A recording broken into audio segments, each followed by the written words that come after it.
Hi, good afternoon from Joan's Kitchen. I'm Joan and welcome to my kitchen.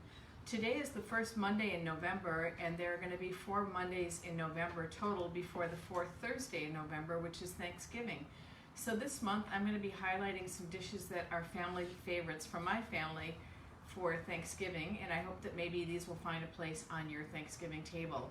Today I'm making what's called Mexican corn pudding, and as I put in the little introduction, I really don't know why this is called Mexican corn pudding. I don't think I've ever had anything like this in Mexico. In Mexico, you don't typically find sweet corn the way that we'd find here in the US. A lot of the corn, for example, the corn that we make tortillas out of, or masa for tamales, is more like field corn that's soaked and softened in lime and ground up and used as grain. Or sometimes, for example, in Chicago at the White Sox game, you might have Mexican corn, the elotes at a baseball game, which is sort of sweet corn, not the super sweet corn like we have here. And they steam it or boil it and cut it off the cob and put it in a little dish, and they put lime juice and chile powder and cheese and sour cream on it. It's delicious. But I've never really had a dish like this. I did find this dish in a Mexican cookbook, so it's possible that that's why it's called Mexican corn pudding. And my other thought is that there's a product you can get in the grocery store, a canned corn that's called Mexicorn, that has peppers and onions in it. So I thought, well, maybe that's why they called it Mexican corn pudding, because it does have some peppers and no onions, but it does have some peppers in it. So this is a dish that is easy and quick to pull together, and it would be something nice to slip into your oven while you're finishing your turkey or other dishes for Thanksgiving. You can make it ahead. It's good room temperature. I prefer it hot, but it's just fine room temperature too. So if you have a little extra space in your oven, I hope that you'll consider sliding this in there. So the ingredients for the Mexican corn pudding is corn.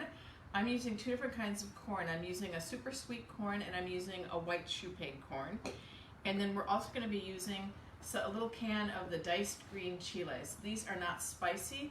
If you would prefer a corn pudding with some kick to it, you could actually get jalapenos if you want it really spicy, or poblano pepper, and cut those up in strips and saute them and substitute the fresh vegetables for these canned. And I want to stop for a moment and remind you that if you have any questions while I'm going through this, please pop your questions in the comment box and I will do my best to answer them. If not on the live session, then in the recording.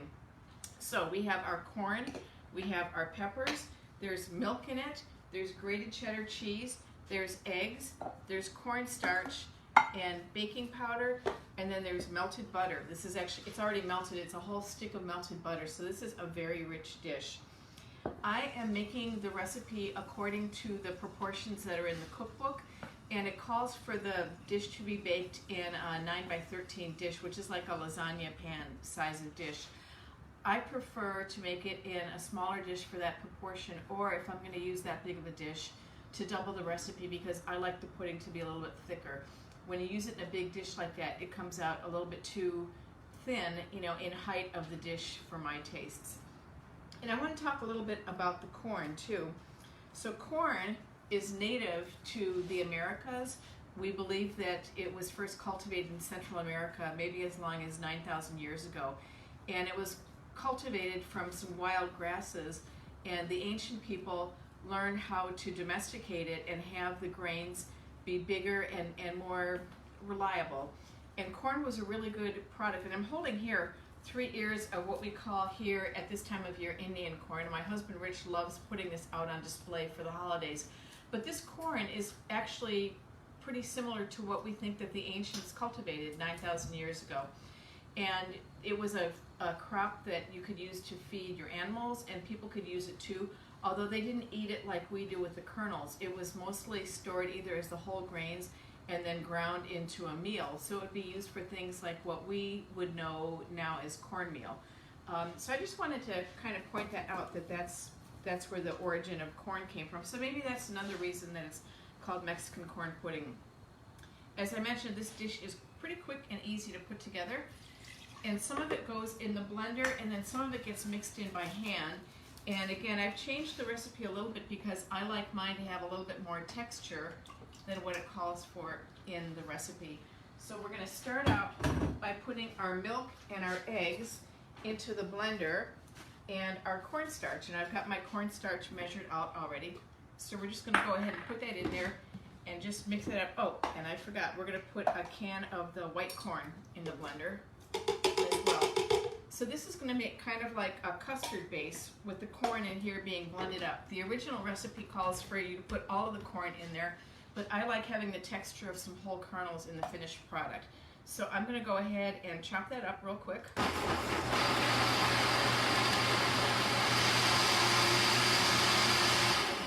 And it doesn't have to be perfectly smooth because this is a very textural dish. So I'm going to go ahead and put this into a bowl and then mix in the rest of my ingredients so you can see what I am doing here. So I'm going to be adding a little bit of baking powder, and I wanted to mention that this dish, it has eggs in it and also the cornstarch, which are going to help to thicken it, and the baking powder is a leavener, so that's going to give it a little bit of lift. So I'm going to mix my baking powder in there. I've got my can of chilies that I'm going to mix in. As I mentioned, these are not spicy at all, but it gives it just a little bit of extra flavor and a little bit of extra texture, and it's a visual appeal too to see the different colors in there. I'm going to add in my second can of corn. So I blended up the white corn and I'm putting in my yellow corn, again because you're going to see it in the finished dish. And I have grated cheddar cheese. The recipe calls for white cheddar, but again, because of the color appeal, I prefer to use just a regular orange cheddar cheese. So I'm going to kind of fold that in. And the last thing that I'm going to put in there is my melted butter after I get my cheese folded in there.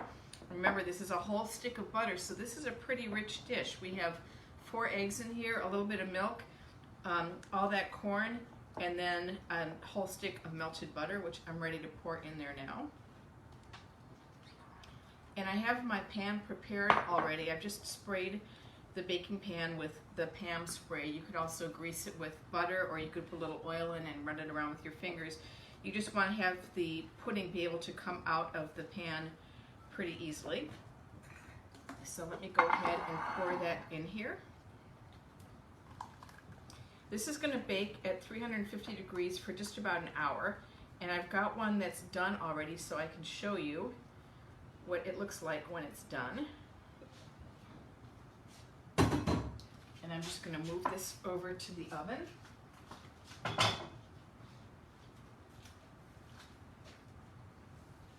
And here is the one that I just took out of the oven before filming. When it first comes out of the oven, it's kind of puffed up, almost a little bit like a souffle, because we do have those beaten eggs in there. And I'm going to take a little scoop out of there so you can see what the dish looks like when you serve it.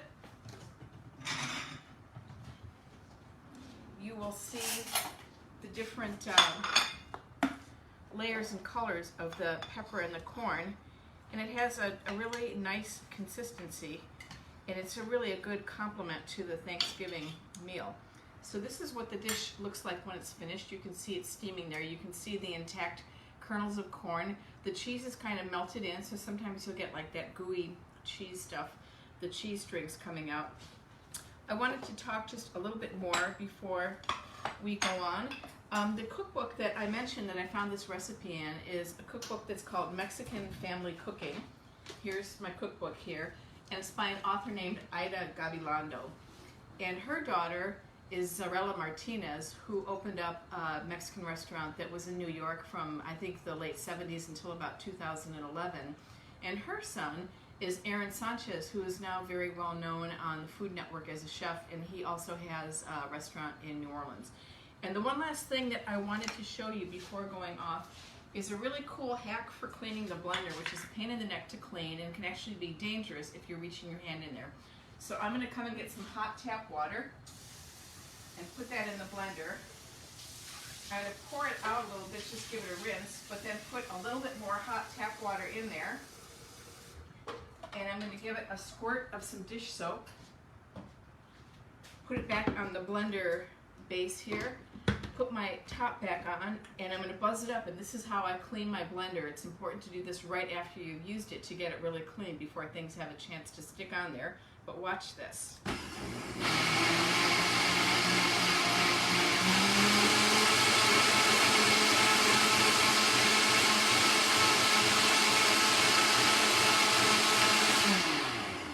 So isn't that that a cool hack. Just hot water and a few drops of dish detergent, liquid dish detergent in there.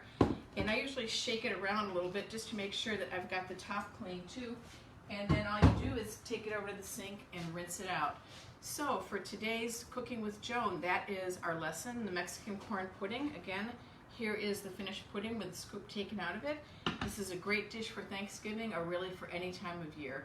I hope you enjoy it. I hope you try it. And I will see you next week with another Thanksgiving dish from Joan's Kitchen. Ciao for now.